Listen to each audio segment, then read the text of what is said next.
for us. Gonzaga shot making really hurt us in the first half and the second. So they made 12 of 22 threes, and I thought that was the difference in the game. We struggled from the foul line in the first half and our shot making, and should have been a lot closer up in that point. It's hard to be behind by 6 to 12 points most of the game and try to come back in a team like this. Coach, I know how much you pride yourself on your team's defense. What did you make of the defensive effort tonight? Well, we have to be better, and we've had a very challenging schedule early on here. We've had some injuries, and tonight we were healthy for the most part, with the exception of Bronny and Brandon. So we still have 2 guys out, but the nice thing is our experience and better players that have been here are healthy now, and so frustrated with the defensive effort as far as challenging shots, and we did a great job on the offensive glass the first half. They only had 3 offensive rebounds, and the second half they had 11. So we have to go back and understand defensively what we have to do to compete at this level, and like our teams in the past have, we've been so good defensively the last 4 or 5 years. It's hard when teams get hot like they did from the 3-point line. They made shot after shot tonight, and some of it was on us, but some of it was just really good shot making by Gonzaga. You guys were outscored 27-10, I guess in totality through the first 5 minutes of each half. Aside from that, you guys outscored them by a point. Does that make the film session a little bit easier to kind of go through understanding you guys played your style of play for the majority of the game? Well, we're down 15-2. We had 5 wide open threes to start the game. We went 0 for 5, and they made their first 4, or made 4 out of the first 5. So, as I said, the shot making. Sometimes, we ran great offense in the first part of the game. Guys were sharing the ball, and Boogie missed 2 wide open ones. DJ 2, and Kobe there 5 straight wide open threes. We missed all of them, and that's how you get down 15-2. You can't have one team make all the shots that they shoot, and then we don't make any.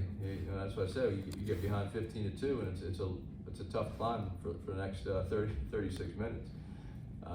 In the second half, they made a couple of threes right away again, and a couple of those were on us, but defensively. But you can't. Once a team like Gonzaga feels confident, it snowballs, and it seemed like everybody on their team felt like they could make a 3, and they did. Andy, at times when you have Josh on the floor as the only big, it seems like he's not really looking to score. Is that a workable lineup for you in the long run? What do you mean?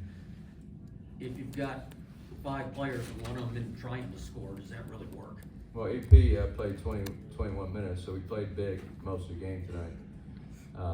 But we have to have better production from our centers, Vince, Josh, Kajani. We have to AP. Our big guys have to give us some points. AP, I think, had 9 tonight. But we need better production. We also need them to rebound the ball defensively, which unfortunately tonight our centers had no defensive rebounds between the 2 of them. Andy, you mentioned the schedule early on, just how rough it's been, and now getting healthy. In building that chemistry to get ready for the basketball season, and getting everybody on the same page, now getting run cleared, and as you get closer to having a full roster, does it make your job easier, or are there still things pieces you want to put in place, or where are you at with that as far as getting ready basically for the conference schedule with these guys coming back?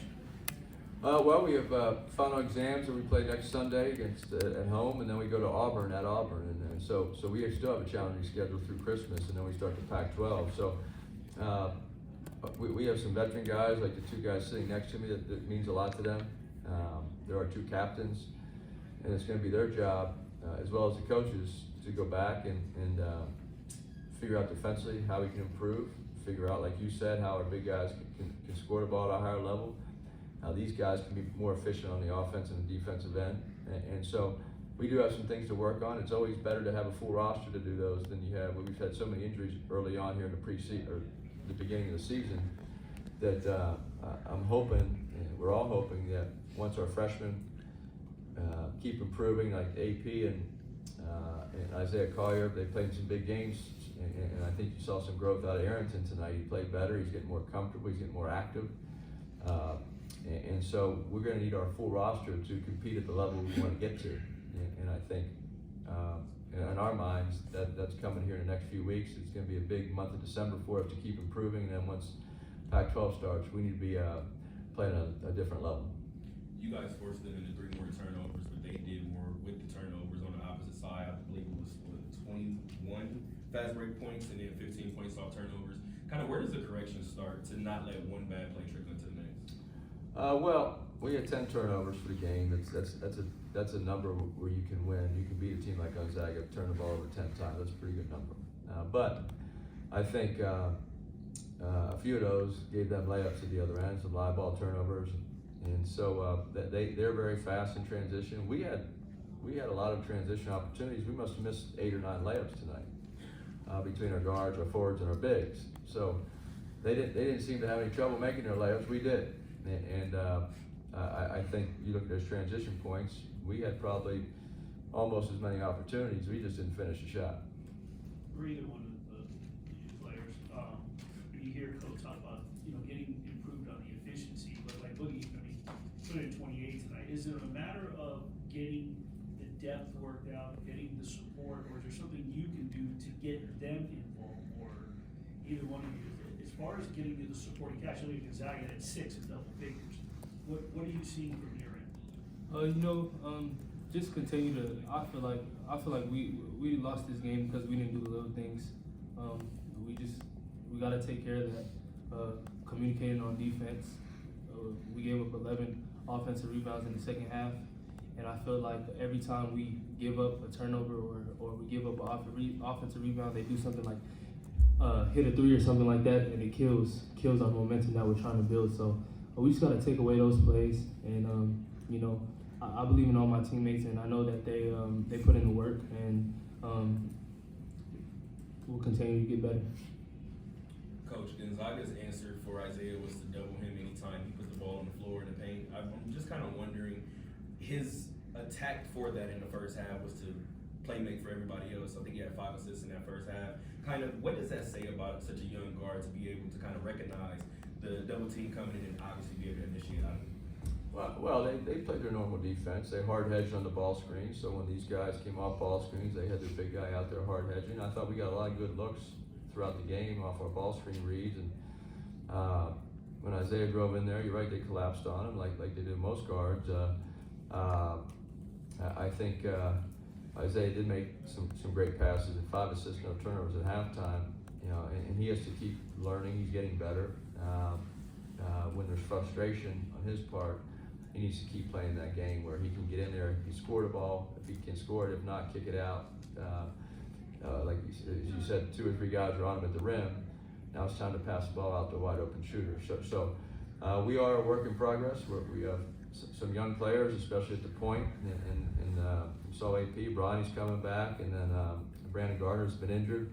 But our veterans have got to step up here and carry us for the month of December and practices and teach these guys, because they now have been in some big games. We played at Kansas State here in Vegas. We had that tournament with Oklahoma and Seton Hall down in San Diego, and we played Gonzaga here in Vegas. So I think our guys have a feeling now what it takes to be a top 25 team in this country, and we have a chance to get there very quickly. We can get back in the top 25. We just dropped out, so we're right there, but we definitely have to improve in certain areas if we're going to do that. For Kobe, what gives you confidence that come Pac-12 play, maybe you beat a team like Oklahoma, or you're more competitive with Gonzaga? What just gives you confidence that you guys will make those improvements? I think for me personally, I think I just got to stay in it. I wasn't seeing the ball go through the hoop today, and it kind of threw me off a little bit. But again, I think come Pac-12 play, I think we just got to clean a lot of the little things up, like what you said. I think we just got to come together more as a team, and just because I don't think we understand how good we can really be. So I think once we figure all that out, clean up the little stuff, and play a full 40-minute game of USC basketball, I think we'll be in a good spot. For Andy, how tough is their front court to deal with when Ike and Watson go out with foul trouble? They can still bring in Huff and Greg. I thought that was the key to the game, because they made 10. They were 10 or 16 between the two of them, and 4 for 6 from the 3-point line.